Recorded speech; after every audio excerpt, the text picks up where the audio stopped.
नमस्कार दोस्तों, वाराणसी में हमारा काशी विश्वनाथ मंदिर हम सभी हिंदू के लिए एक महत्वपूर्ण मंदिर है और वाराणसी में ज्ञानवापी मस्जिद अयोध्या के बाद सबसे ज्यादा कंट्रोवर्सी में है। क्या वहाँ पर पहले कोई हिंदू मंदिर था और अगर था तो कैसे इस मस्जिद को बनाया गया था? सबसे बड़ा जो सवाल उठ रहा है कि बाबरी मस्जिद के बाद क्या इस ज्ञानवापी मस्जिद का डिमोलिश किया जाएगा? सबसे पहले बात करते हैं इस मंदिर के इतिहास के बारे में। आज से लगभग 2050 साल पहले राजा विक्रमादित्य जी ने वाराणसी में एक मंदिर बनाते हैं जिसे आज सभी काशी विश्वनाथ मंदिर के नाम से जानते हैं और भारतीय इतिहास में इस मंदिर को तोड़ने के लिए सबसे ज्यादा बार कोशिश किया गया है। 11वीं सदी में राजा हरिश्चंद्र जी ने इस मंदिर का जीर्णोद्धार करवाते हैं, लेकिन 1194 में मोहम्मद गौरी इस मंदिर को तोड़ देते हैं, जिसके बाद फिर से हिंदू इस मंदिर को बनाते हैं। लेकिन 1447 में सुल्तान मोहम्मद शाह इस मंदिर को फिर से तोड़ देते हैं, जिसके बाद साल 1585 में राजा टोडरमल जी की सहायता से पंडित नारायण भट्ट जी ने इस मंदिर को फिर से बनाते हैं, जिसके बाद साल 1632 में शाहजहां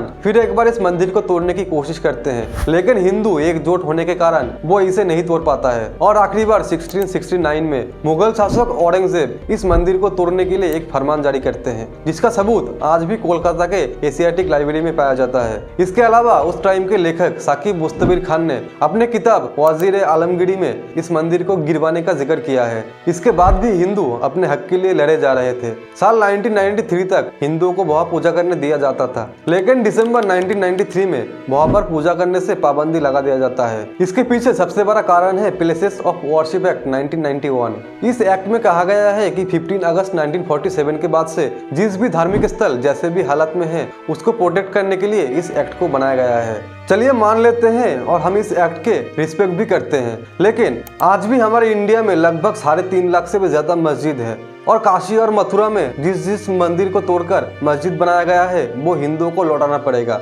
बाकी के जितने भी मस्जिद है हमें उससे कोई भी आपत्ति नहीं है। 15 अक्टूबर 1991 से इस मामले को लेकर कानूनी जंग शुरू होता है। हिंदू पक्ष दावा करते हैं कि मंदिर गिरवाने का, लेकिन मुस्लिम पक्ष का कहना है कि ये मस्जिद 1000 साल पुरानी है। इसी विवाद के चलते वहाँ पर ताला लगा दिया गया था साल 1993 में, जिसके बाद ठीक 30 सालों तक इस मामले को शांत रखा गया। 4 अगस्त 2023 में ASI archaeological survey of India को कोर्ट ये आदेश देते हैं कि वो उस जगह के जांच पड़ताल के लिए, जिसके कुछ ही महीने बाद 24 जनवरी 2024 में ASI के रिपोर्ट्स को रिलीज किया जाता है। ASI रिपोर्ट में इसके 200 से भी ज्यादा सबूत पाया गया है। मस्जिद के अंदर शिवलिंग, हनुमान जी की मूर्ति, श्री कृष्ण और विष्णु भगवान का मूर्ति भी पाया गया है। मंदिर के चारों तरफ के दीवारों पर हिंदू देवी देवता के नाम भी पाया गया है और हिंदुओं के 32 पत्थर पाया गया है जिसपे भगवान शिव के 3 नाम भी लिखे हुए हैं। इसके अलावा भी ASI रिपोर्ट्स में ये साफ कहा गया है there existed a large Hindu temple prior to the construction of the existing structure. अभी जहाँ पर ज्ञानवापी मस्जिद है वहाँ पर पहले एक लार्ज टेम्पल होने का सबूत भी पाया गया है। ASI के इसी रिपोर्ट को देखते हुए ज्ञानवापी मस्जिद के रियाज तहखाने में हिंदुओं को वहाँ पर पूजा करने पर पाबंदी हटाकर हिंदुओं को वहाँ पर पूजा करने दिया जा रहा है।